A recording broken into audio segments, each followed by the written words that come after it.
Darkness of white you can, through the sadness take your flight, and become the wings that pierce the veil, spreading strong and true tonight.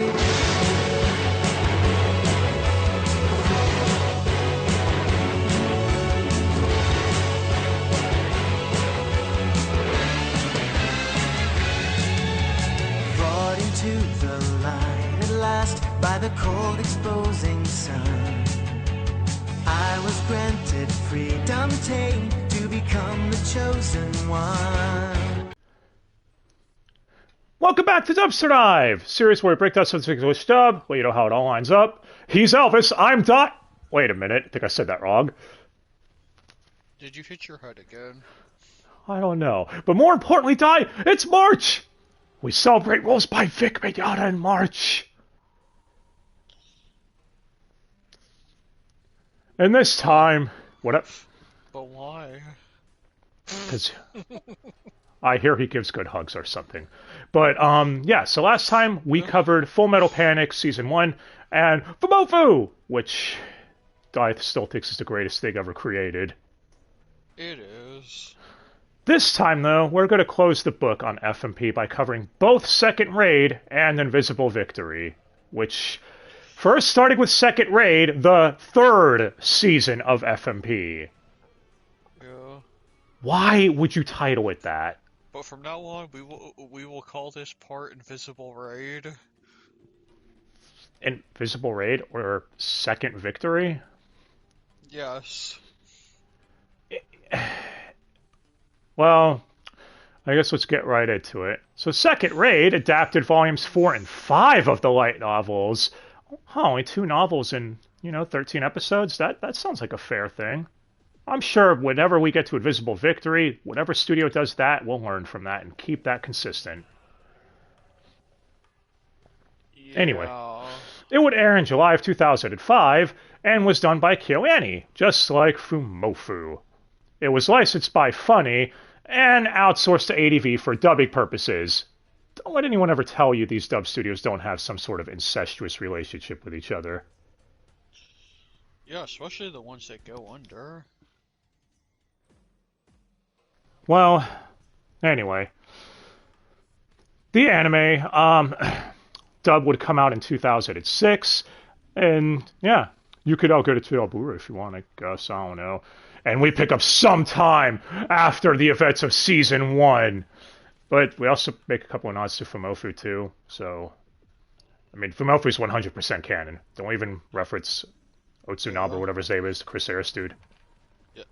Well, he was so popular that they decided to add him into canon. Yeah, isn't he in a shot in Second Raid, is what I mean. I know he might be, I don't know. I just heard them mentioning some of the school shenanigans.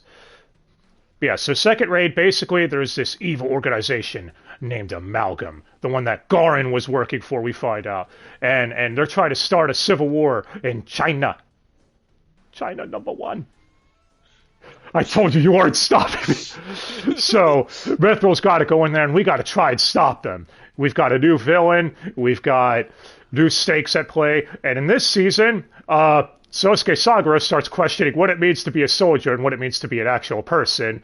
And it's why this is actually Chris Patton's favorite season to date, when he was asked about it, because he said he loved seeing how mentally broken Sagara was as a character, that it made him way more interesting to play. But are there any Chinese ninja warriors? Actually, I'm gonna say I was gonna say the twins. I count them. Before we get to that, animation. It's KyoAni. How did they animate the action scenes between the ASs, the mechs? Yes. Better than most of the shovelware anime coming out animate anything. How dare you, Dai? I want to let you know the CG monsters in FF Unlimited, Nomi gave them his approval.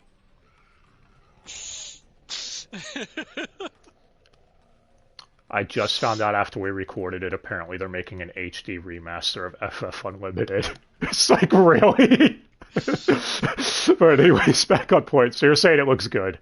That the CG doesn't clash with the 2D shit? Yes.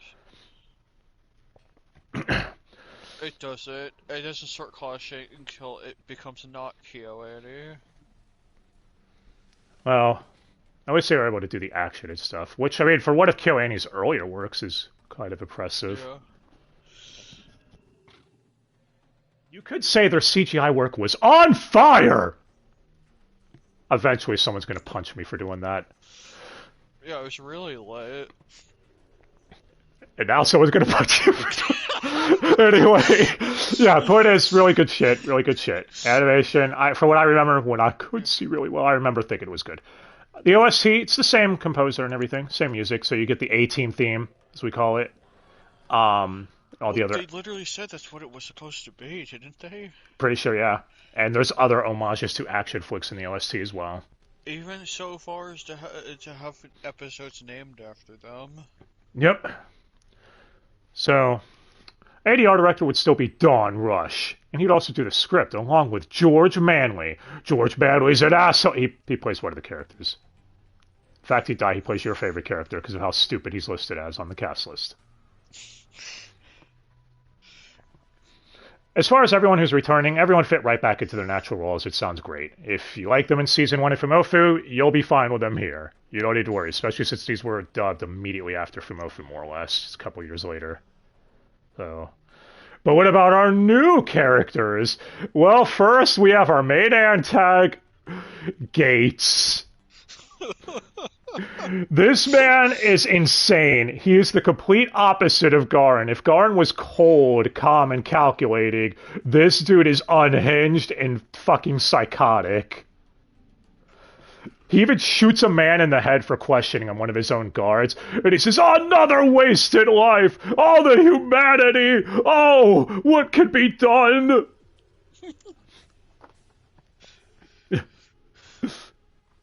He also says, "Didn't your mommy ever tell you, when you meet a scary man, protect your wallet and your ass?" Yeah, he's got some legendary quotes. He likes explosions as much as he likes tiny asses.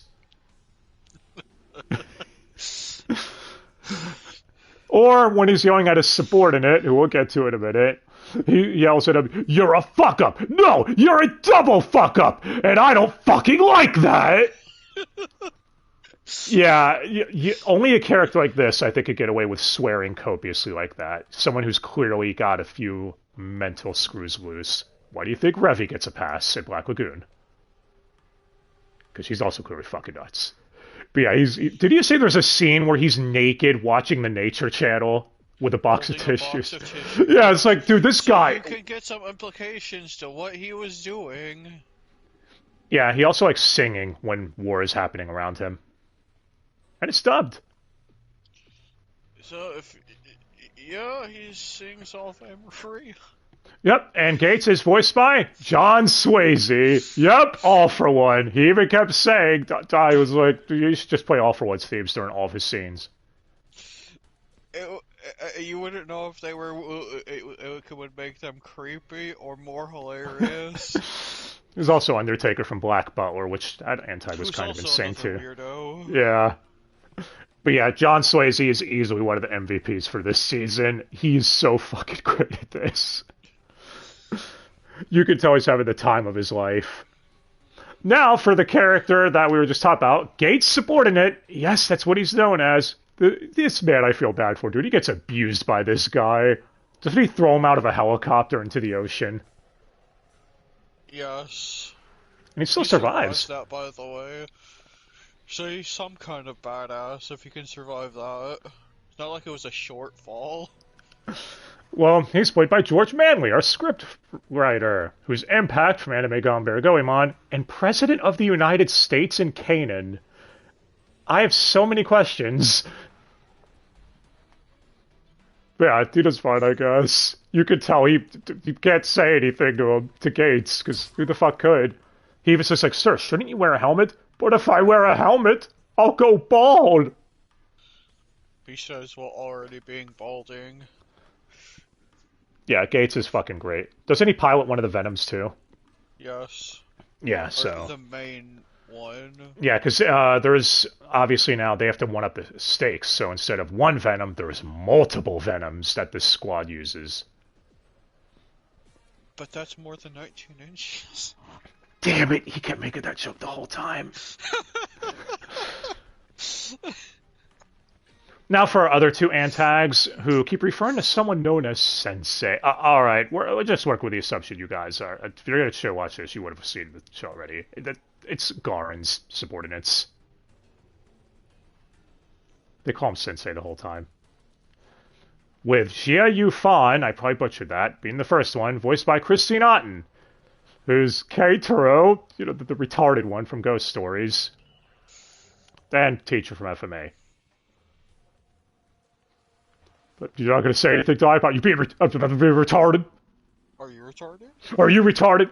Fuck you, Stephen Foster. I swear to fuck if you were lying about Ghost Stories. Now that stuff's come out, that might have been the case. Makes me kind of mad. But whatever. Anyway. The other one, Ziyu Lan, voiced by Kira Vincent Davis, who's Ayami from Azumanga Daioh and Lucy from Elfen Lied. Or Sakamoto from Strike Witches. I don't know. Point is, yeah. I think one of these gets more screen time than the other, isn't it, this one? No. Oh, it's the other one? It's Fawn? Yufan? Yeah. Yeah, Yufan and Yuan, they're twins. Really? I couldn't tell. Yeah, and they just want to cause havoc and do whatever Garen tells them. You might ask, how the fuck is Garen alive? We'll get to that. Well, we still have a couple of characters left. Don't worry, not too many. Yeah, season 3 or second range. He's just doing his Leonard cosplay from Nightcry. No, Die. Leonard's our next character. Leonard Testarossa, Tessa's brother. Oh. Yeah, who's evil. He works for Amalgam as one of their top execs or whatever. He's an evil whispered. Voiced by Blake Shepard, Soma from Food Wars, and Godo from Campione. And you can definitely tell this is one of his first roles. Isn't this like right off of Gilgamesh? It's up there. This was dubbed in 06. I think Gilgamesh was 05. So it's within the first year. He was still finding his footing, clearly. But yeah, you could tell. He's still figuring out what he's doing. I mean, the twins sound fine. I didn't mention that. They sound okay, I guess. It's just one of them doesn't talk as much as the other. And that's the one that ends up dying. Yeah. Spoilers. I think both of them end up dying by the end of it, though, don't they? Yeah. Leonard is, and the other two are just Garen simps. Leonard is more, he's the one he's calm and cool, man, and acts like a pretty playboy. He even talks about liking Chittery. He's fallen in love with her, Dai. Because he wants to... He just represents the internet. Yes. Wait a minute. No, because he's a manipulative asshole. He's like, okay, how about this? I'll do this favor for you if maybe one day you'll forgive me and think about loving me. Also, I want you to come back with me to Amalgam, because I'm a dick. Amalgamation. Yeah. So, either way, I don't know who this Blake Shepard guy is. Blackie Shepard, Blake Shepard, whatever the hell his name is today. But I think he's got potential to go places, man. So he should stick with it. After him, we have Cluso. Work, you already named off roles, Mike. Well, after him, we have Cluso, who's the new commanding officer of the Urzu unit. So, you know, Mal's unit, Kur's unit, etc. And he's voiced by James Reed Faulkner, who's Noboru from Cromartie High School, and Moby Dick from The Legend of Moby Dick. So he just made whale noises? I don't know, but what I'm wondering is where was the race casting for that? Cluso is black, yet Moby Dick is white. I'm confused! What the fuck? Jokes aside, I actually really like Cluso. He's a no-nonsense, badass black man. He reminds me of Dutch from Black Lagoon. And he even, he basically does the whole tough love thing with Sosuke and Kurtz. You know, when he insults their former CO. Cool. Yeah. So, he's a cool guy. I actually really like him a lot. And James does a really good job portraying that too. And he's also a closeted otaku. we'll get to that when we discuss the OVA. But yeah, I like him a lot. I need something to think about till we can. He's a fun dude. Like he even beats Sosuke being when they have a sparring match, being like, I'm just more experienced than you. I was able to use the terrain to my advantage. You weren't thinking straight. Your mind is clearly bothered by something. And the last new character is Wraith, who's working with Mithril Intelligence to watch over Chidori as backup. And he is voiced by Chris Harris. Totes a he, right, Di? Yes, you can totally tell that it's not a robotic voice. Well, either way. We don't get too much on Wraith until near the end. But, oh no, they're just watching Chidori while Sosuke... Because what's making Sosuke question his whole thing is being called away from Chidori. It's like, I have to listen to orders. I have to say goodbye to Chidori forever, yo. Forever and ever. And ever. As far as others, I mean, the Admiral's played by Josh Greeley, and this is easily one of his first roles too. You could tell immediately. You could tell so much that you won't recognize him when he reprises it in Yeah. It's like, wait, that's him? Holy shit. As far as moments in the dub that stand out to me, I mean, you get some great Kurtz lines where he says, hey, I don't go for guys' asses, now load up the truck already! What? Just say, that line was hilarious, especially the way he said it. That could easily be a line from Gate. Yeah, it could. I mean, you also get him making the comment saying Sosuke just did something out of a Bond film. Yeah.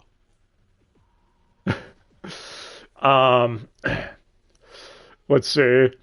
Oh yeah, because they're in China, the Chinese, they actually have the English voice actors speaking in Chinese, which is a nice touch. So you get Alison Keith Shipp as Mal speaking Chinese, since, you know, from that region. Of course, now you have to read. Now you might as well be watching it in sub anyway. Hey, again, I'm happy it wasn't the whole episode. It was like a minute or two, so... And you could basically get by in context clues on what they're saying. That's sweet, that reminds me. It's like less than a paragraph.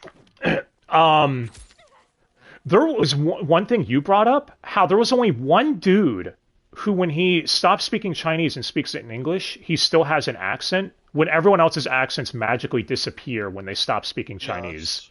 Yes. I didn't even catch that. It's like, oh my god, you're right.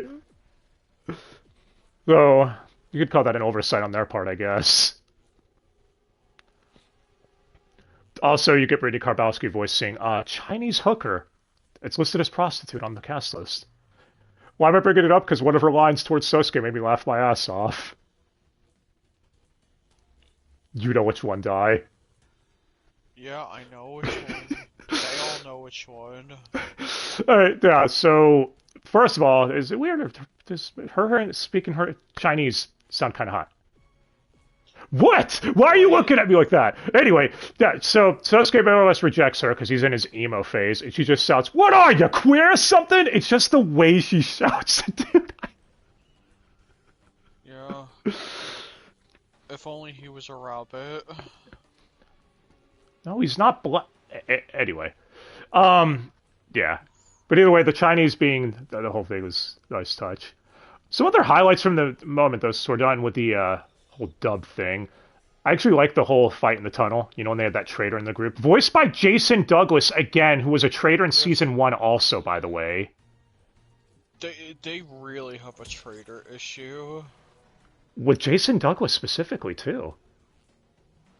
And it's ironic that they have a fucking roundtable meeting talking about how they need to up the vetting process, and most of them just say no, don't do that. Yeah, and it's like clearly you fucking do. Yeah, it's so. But I did like their solution where they used what they called the Cretan paradox.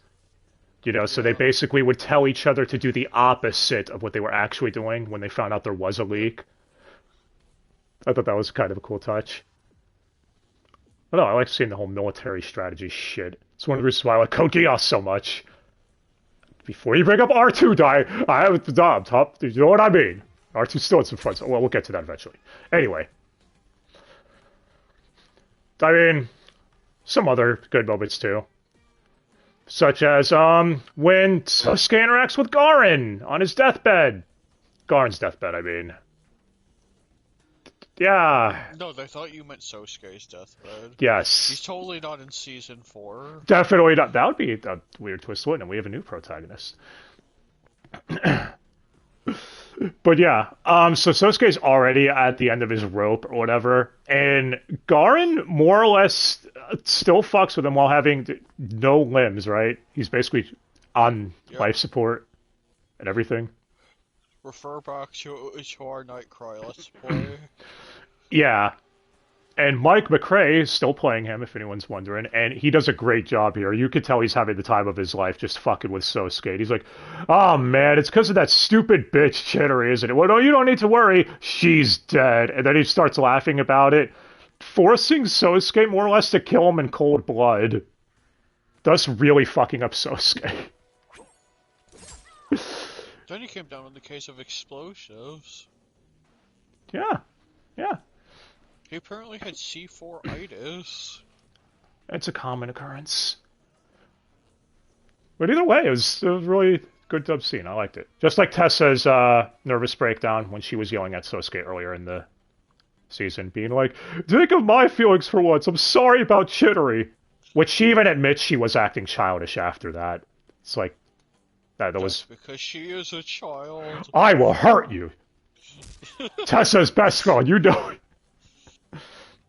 But yeah, that is one of the themes of this season, is characters doubting themselves and having to figure things out and everything like that. No doubt. It was a fun season. I also like the scene, I mean, it's still some of the comedy too, if you're into that. Like Sosuke going to a beauty salon, or whatever you want to call it. Hair salon. Yeah. And as Kyoko calls it, the hair salon is very Metrolicious. And yes, the guy there is exactly what you'd expect. He talks like this. And Sosuke even remarks, because he's paranoid about everyone wanting to get him, just like in Fumoffu, he goes, no, he's just an ordinary civilian. An ordinary, normal civilian. Well, normal for this profession, anyway.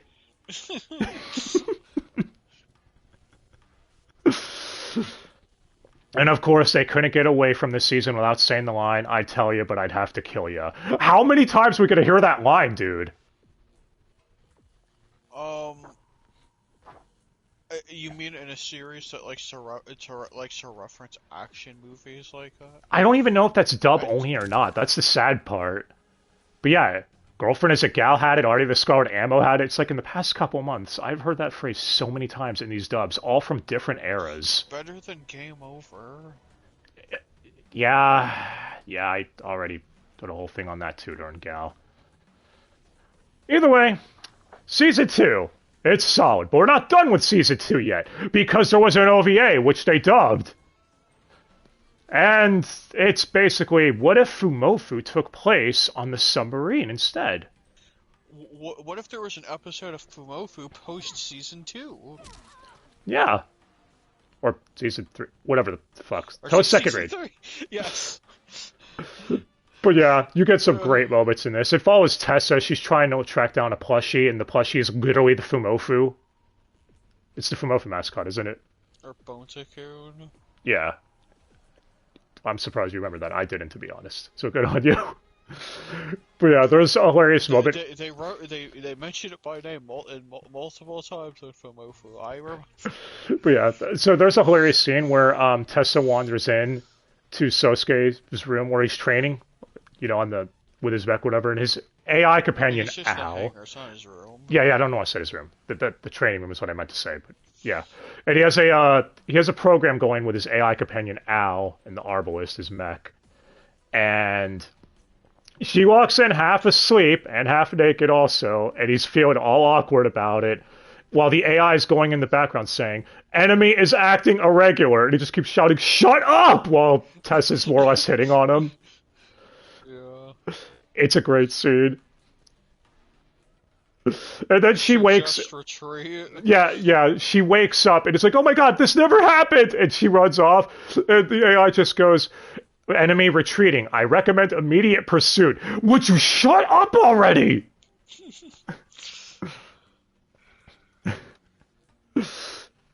Yeah. And this is also the scene where you find out Clouseau is into anime. Yeah. But he thinks... He doesn't want the rest of the squad to find out because he thinks it's embarrassing. But he does find this DVD because Kurtz is the one who returns it to the Lost and Found. Only to find out Kurtz fucked with the DVD. I did an image of pigs making out. He's like, he did it over such a beautiful scene! How dare he! He says, I'm gonna kill him! So if you wanted a little more Fumoffu, this OVA should help you with that. You get a little more. Yeah, in the thing he was watching, it pretty much looks like a knockoff Miyazaki film. That's what I thought it was. I was gonna say, it would have been funny if it was some Moe schlock shit, like Bo Furry or something. You know what I mean? Yeah. But that's everything for Second Raid. Overall, Die, did you like Second Raid? Yes. And we all know the message of Second Raid, that Gates is best. But that's a god. Wait a minute. Exactly. I mean, you do find out Wraith is totally a woman. She's only in one scene of Ep 12, and we have no idea who she was voiced by in this season. Because it's under ad voices. Maybe Christine Otten? I don't know. Yeah, Christine Otten's I have no idea. That's the closest guess we have, because the other ad voices were definitely just ad voices. Yeah. I guess if I had to nitpick Second Raid, it's that when Sosuke gets his pep talk from Chidori at the end and immediately goes to take on all the Venoms, he makes quick work of them with his Lambda Driver. It's not even a fight. It's a fucking squash match. So if you're expecting long drawn-out thing... Lambda Driver is a confidence thing. Yeah, basically. So I understand what it was going for narratively, that Sosuke has his confidence back. It's immediately followed up with him standing up to the whole people who run Mithril that are even above Tessa, basically telling them to kiss his ass, that, you know, he's a human. He's not going to just live to be a soldier and nothing else. Which is a really good moment. But yeah. Still wish the fight with Gates could have been a little longer. But again, that's a nitpick. This is still a really strong season.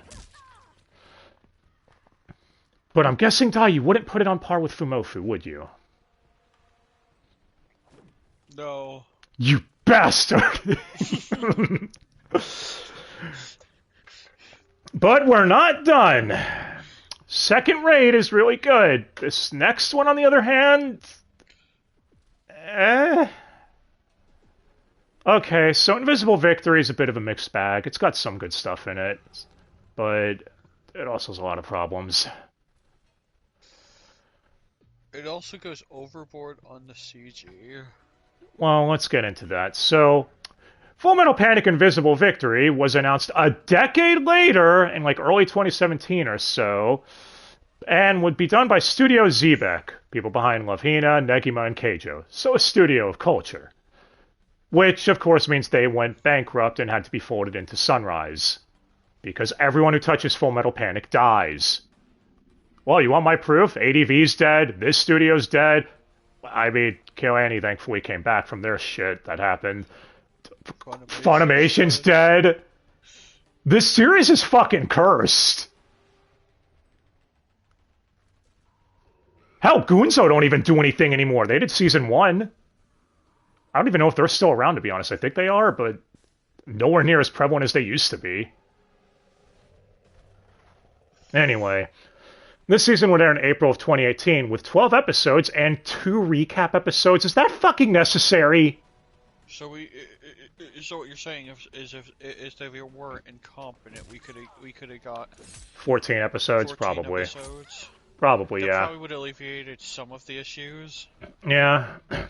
Well, it would be simuldubbed by Funimation, who had the rights to it at this point. And this season covers volumes 7, 8, and 9. Firstly, 3 volumes and 12 episodes. That's not a good sign. Secondly, notice I said Second Raid covered volume 4 and 5. What happened to volume 6? Either Volume 6 is a spin-off side thing, or we skipped a fucking volume, which is never a good idea.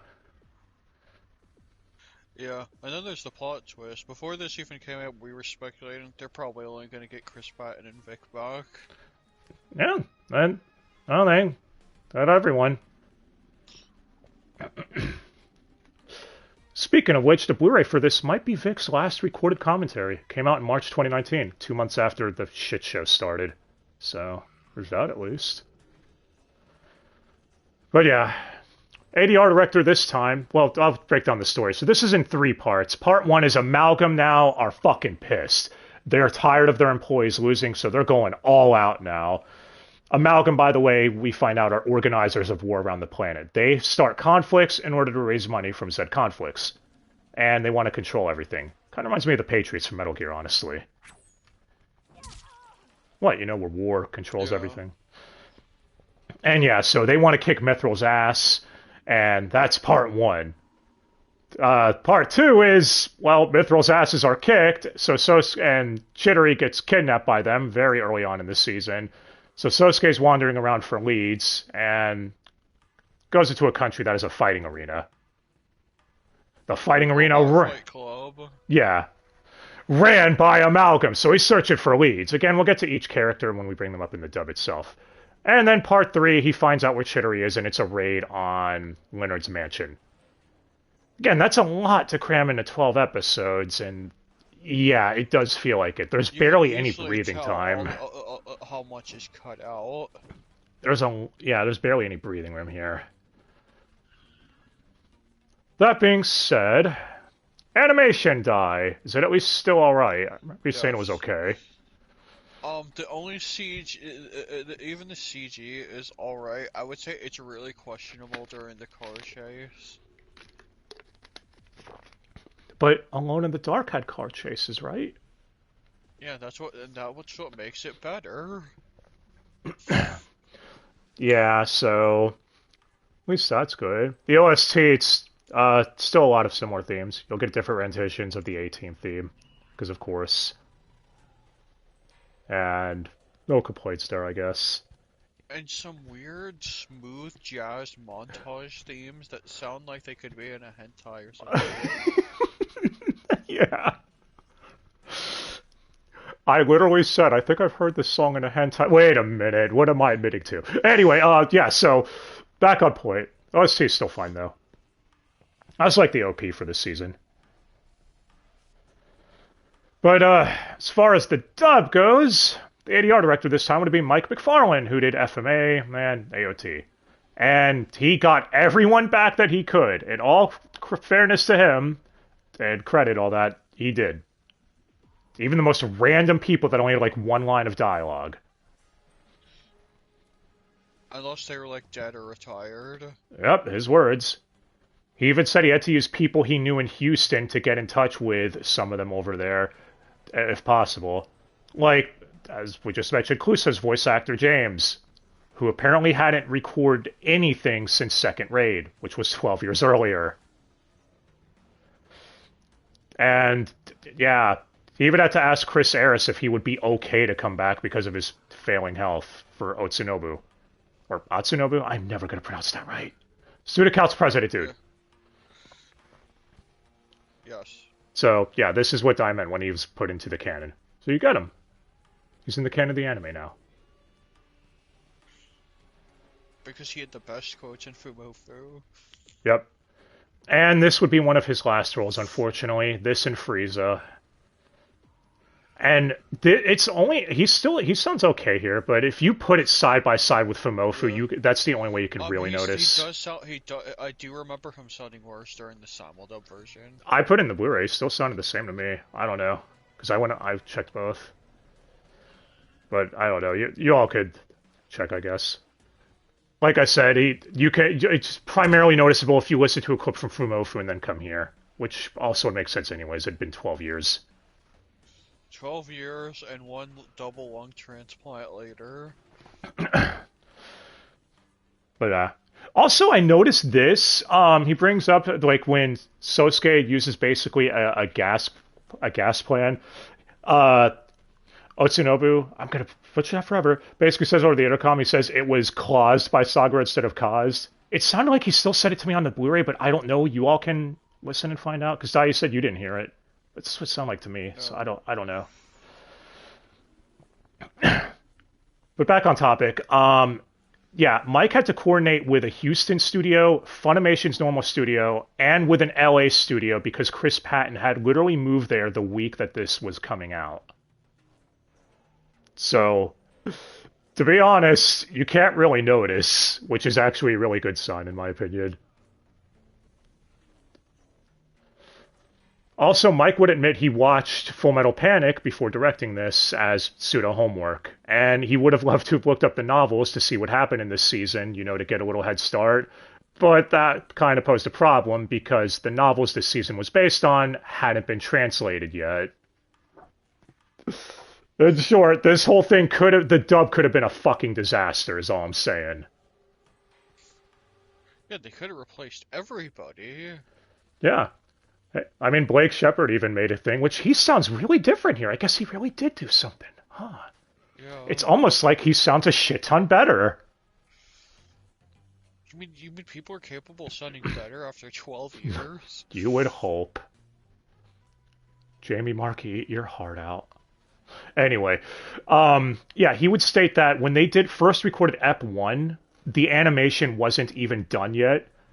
And because of that, they had to go back and redub his scenes because when the finished animation was done, his lines didn't match up with what was on screen. They were out of sync.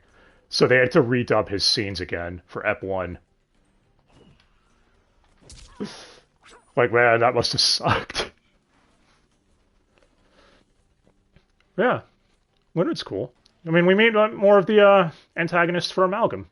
We'll get to them in a minute, because first we got some other shit to cover. Like the scriptwriter, Aaron Dismuke, who also said he marathoned all of the OG seasons to make sure his script felt similar enough to the ADV stuff. You know, like Sosuke's not a problem thing. And to be honest, I think he did a solid job as well. What up, Dai? What? I thought you were going to say something else. You want to know who else works on the script, though? So we got Tyson Reinhardt, and more importantly, Dwayne Johnson. Damn it. Really? That's your name? That, I mean, after a voice actor being named Ryan Reynolds, I shouldn't be surprised. That confuses a lot of people every time they're on a cast. Well, as far as everyone returning, obviously Patton, Vic, and Lucy, they were all happy to be back. More or less acquainted to it coming home after a long trip away. Chris Patton would even say it was extremely easy for him to fit right back into this role with how familiar he was with it. So, we almost didn't get Allison back, actually, because she said she might have to miss this because a play she was in was coming up. But because Mal wasn't in Eps 5 through 8, they didn't have to worry about that. It actually all worked out, because during those episodes airing was when her play was running. Otherwise, yeah, they would have had to go back on the Blu-ray and, you know. What up, Dai? What? Mal, your waifu? No. That's Goku. Yeah, probably. Well, one other thing I learned from this is this Blu-ray had an interview with Monica, because of course it did. Her interview of how she came up with the Kyoko voice.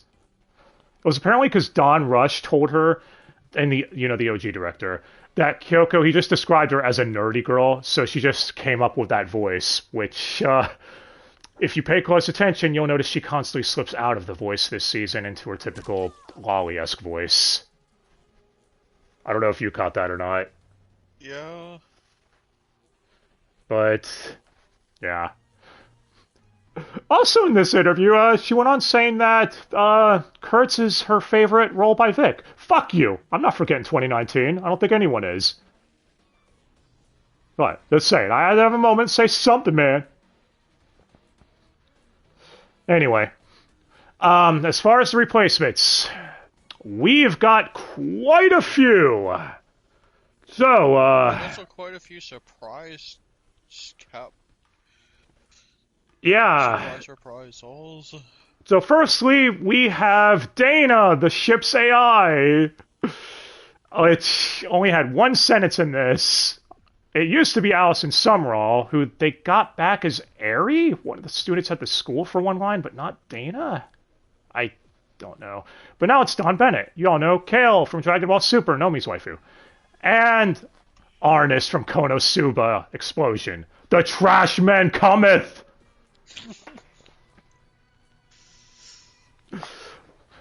But yeah, again, you're not going to notice a difference. It's a fucking AI. What do you want from me? I mean, you'll probably notice a difference that you're able to actually tell who it is more because the filter isn't as thick.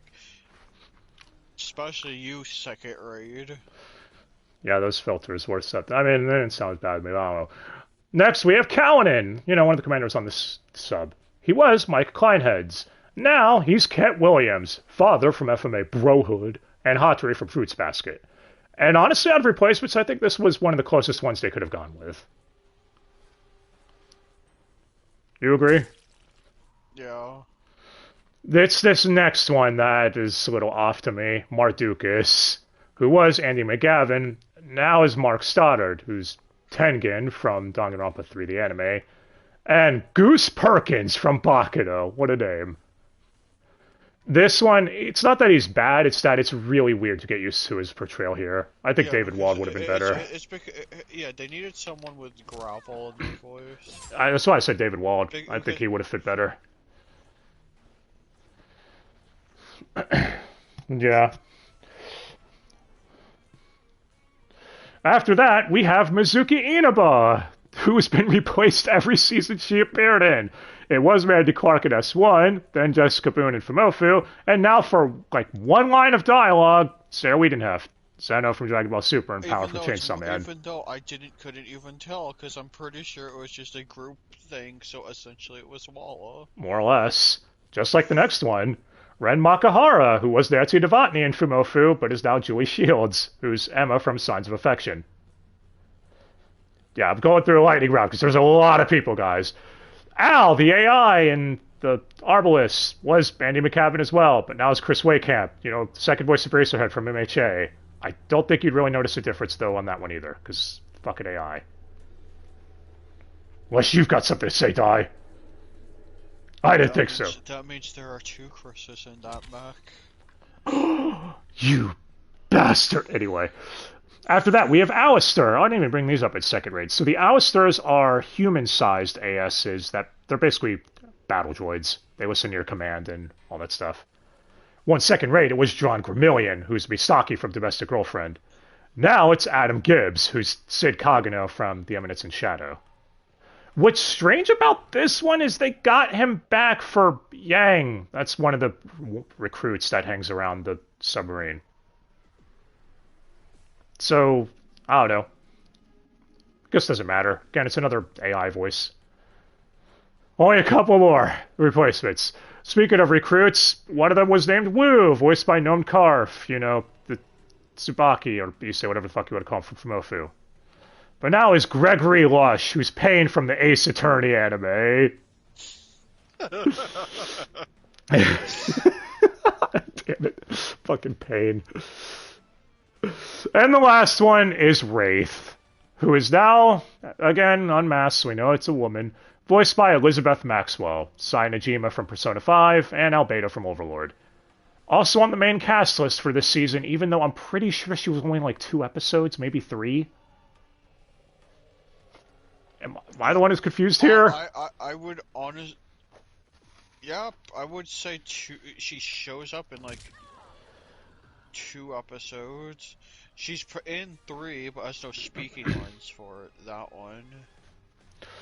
Well, either way, all the replacements do fine. The only one is sort of off to me is Mark, as Mardukas. Everyone else, though, probably as close as they could have realistically gotten.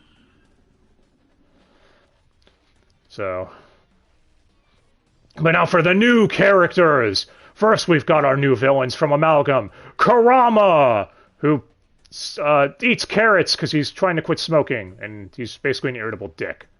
Voiced by Chris Sabat. Ah, exactly! Get on the casting couch, you son of a bitch! Vegeta from Dragon Ball, and Yami from Black Clover. And, yeah, this guy's a real dick. He takes a whole school hostage. And also he keeps calling Garen Gowron. How do people keep mispronouncing Garen's name? They even did that in Season 1. At this point, it's just consistent. Yeah, he's, you know, typical douche. Basically taunts Sosuke and everything. Like, oh, I'm gonna kill this chick if you don't do this.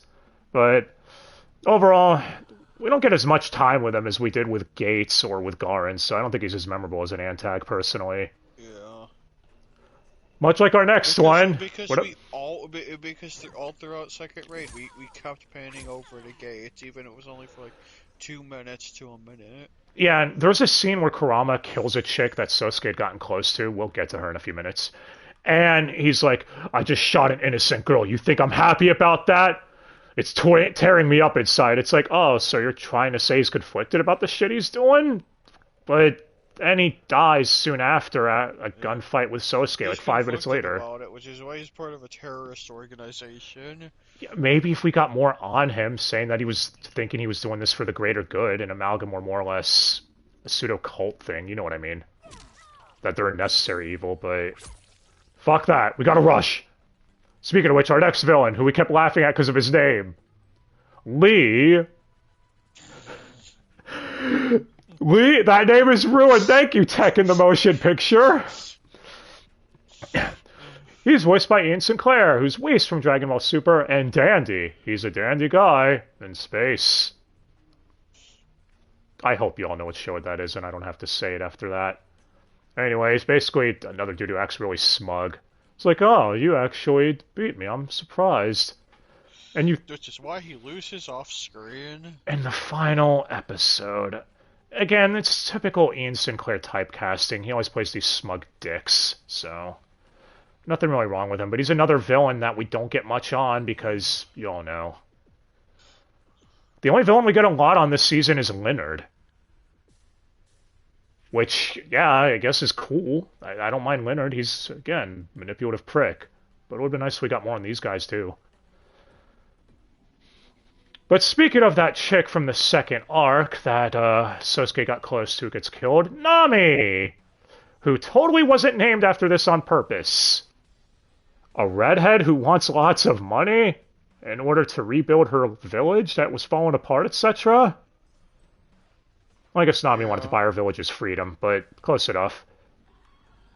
Yeah, it's she even acts a little similar to Nami from One Piece. She probably would have been voiced by her if she didn't already voice her. Well, she's voiced by Trina Nishimura, who's Mikasa from Attack on Titan, and Pastry from Sweet Reincarnation. And she does fine. Again, we're going to play the spunky redhead, I guess.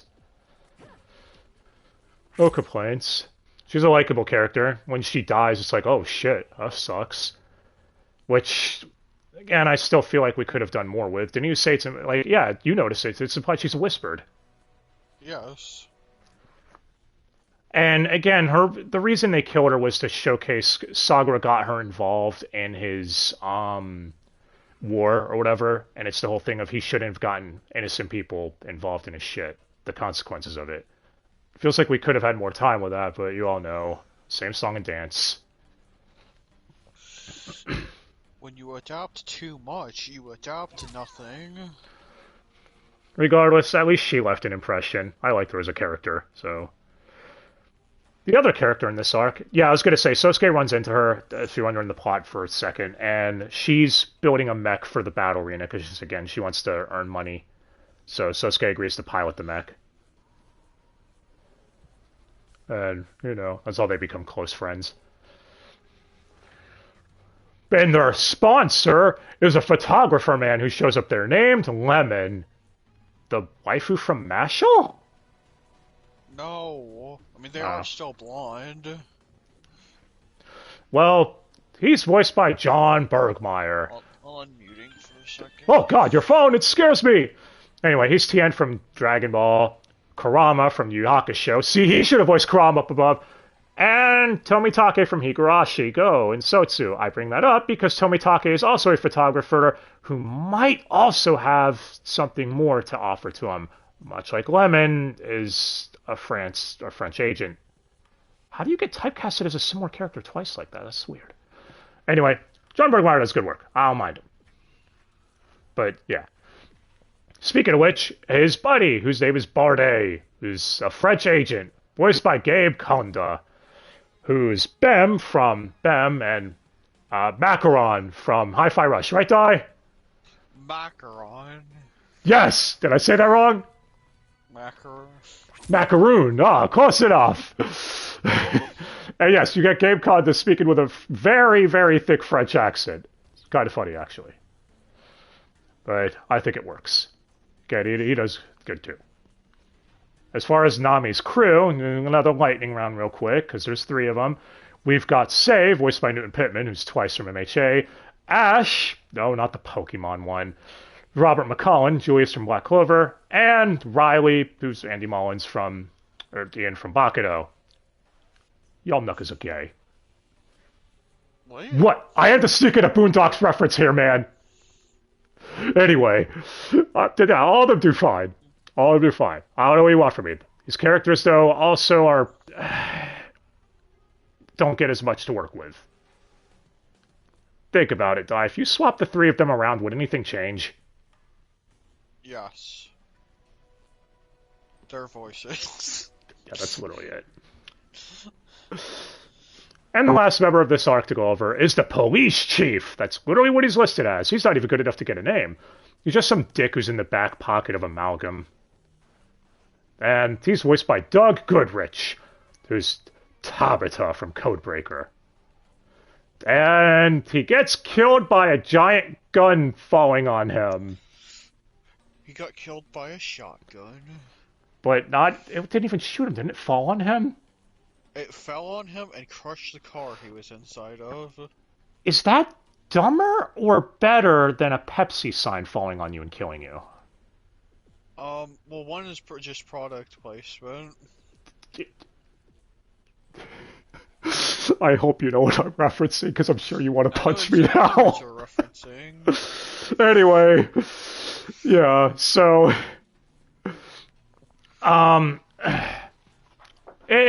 He did okay, too. He's getting a slimy dude. He was just out, that's right. I don't need to worry. I have her as a hostage. Referring to Nami. As far as anything else that's, left over, Kira Vincent Davis is now a new character. Because she's voiced one-off characters in each season now at this point, which is kind of impressive that they're all different people. What? Yeah. The character apparently has a name. I don't even remember it. I don't even remember it off the top of my head. They were only in like one scene. I think so. Yeah, Brian Massey voiced a couple of people too, including one I thought they were going to do more with named Caspar, who was a guy who was taunting Kurtz. Because Kurtz, when they get into an epic fight at the end, it's like, man, this guy's almost as good a shot as me. But yeah. Which brings us to the whole thing. It's just rushed. It's rushed, man. How can it be rushed like this, Di? But there are things I do like. I'm sure there are things you like too. Like Team Mithril versus the 3 behemoths, without Sosuke being there and, under the water or whatever when they were attacking the island. Yep. I like that fight. That fight was cool. Tessa yelling at a traitor who was thinking of turning coat or whatever shows why she is a commanding officer when she put him in his place. Yeah.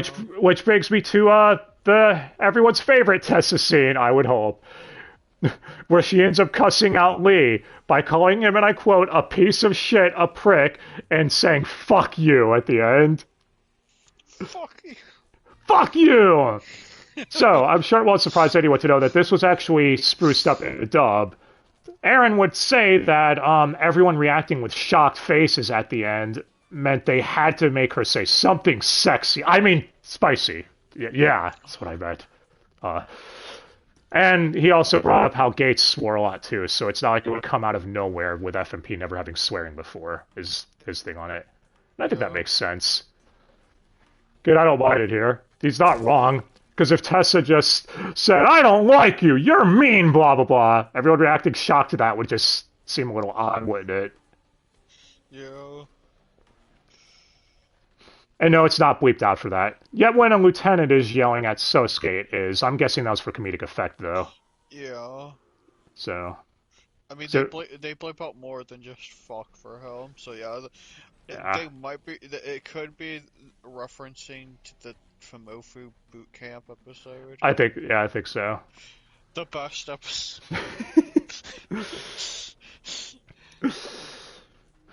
But yeah, which culminates in a battle again at the mansion to try saving Chidori, where Chidori actually shoots Leonard. Holy shit!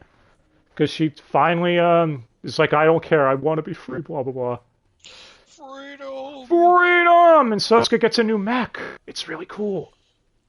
With a new owl. Well, it's the same owl. And he has a personality now, too. Or more of one, since he seems to have been growing one over the course of Season 2 and 3. Second-rated IV. Yeah, see, it's confusing. Why would you call it that? Anyway, they set up this cool 3-on-3 fight between Lee, his two friends, and Melissa, Kurtz, and whatever. But then Sosuke, after getting his new souped-up mech, just beats them off screen. Yeah, did it happen like that in a novel? I have a feeling it didn't. It totes happen like that if you don't think about it. Well, at least you get at the end Chidori finally announcing how much she's in love with Sosuke to him. And Sosuke more or less confirms his feelings too. Shippers rejoice. As she's being taken away by traitorous Kalinin? Damn, dude, how many people betray Mithril? Yeah. Unless he's in deep cover, which I have no idea if he is or not. There's some implication there. Yeah, he might be, I don't know. I mean, he shot the intelligence guy. We did bring him up. Yeah, it was an intelligence dude with Mithril who was there in Season 2. Or 3. Fuck, now I did it. Yeah. Second raid. Named Hunter. And yeah, he was only in like a couple of scenes of this season. They got the same guy back, Mike Vance, who voiced him in second raid and this. They got him back. That's just surprising. But yeah, we don't even know if he's dead or not when Kalinin shot him. Well, we never seen the body. Yeah. Fiction 101.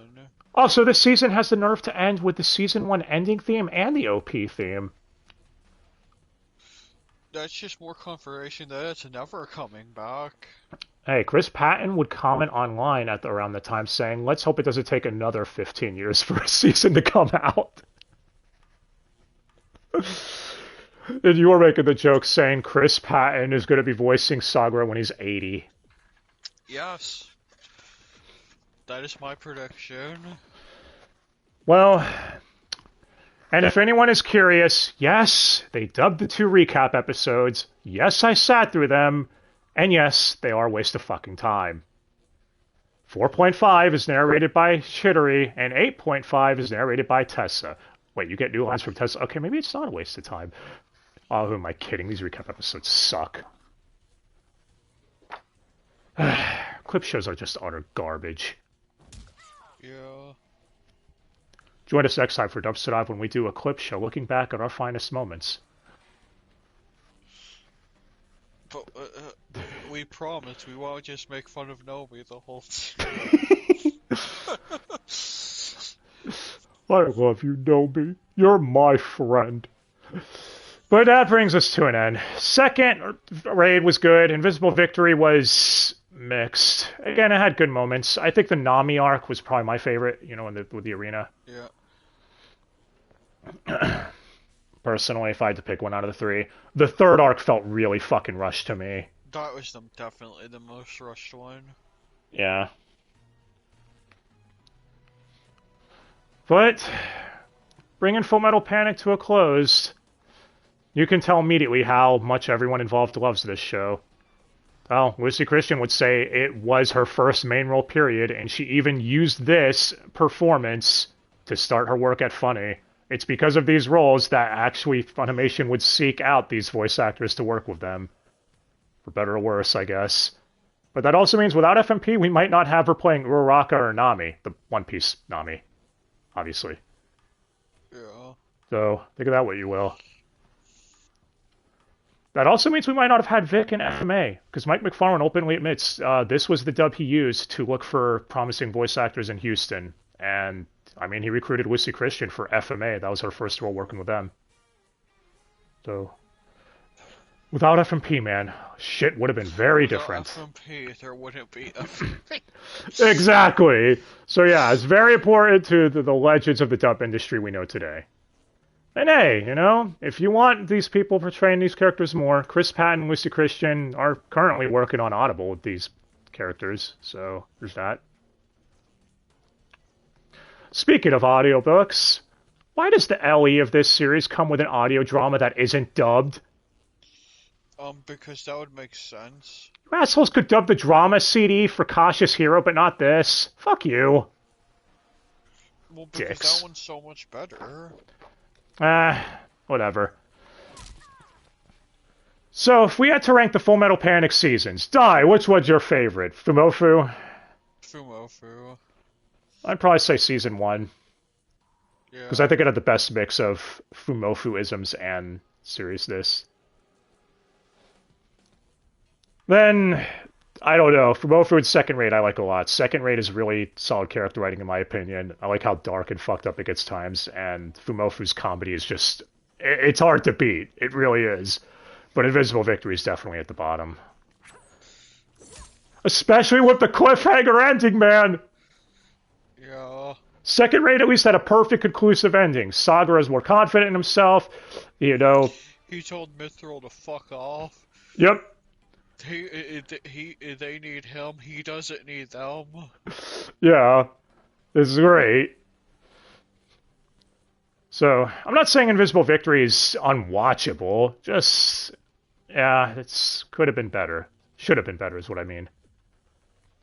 Still worth watching. If anyone hasn't seen it, I was wondering maybe... It should have been 20-something episodes like season 1. Yeah.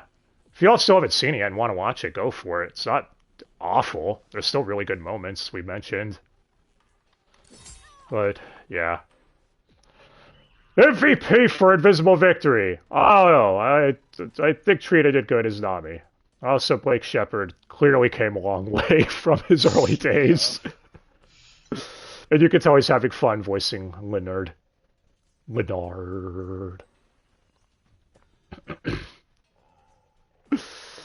that's going to do it for this one, guys. So, hope you all have yourselves a great day. And next time, we'll be covering something else that's March-themed. And, I don't know. We all know Tessa's best girl. I got nothing else to close this out on. Right, Di? But didn't you do that last time? Yes! Because it's true. It is? I don't know. You're starting to sound like Lemon. Hey, Tessa can interrogate me any day.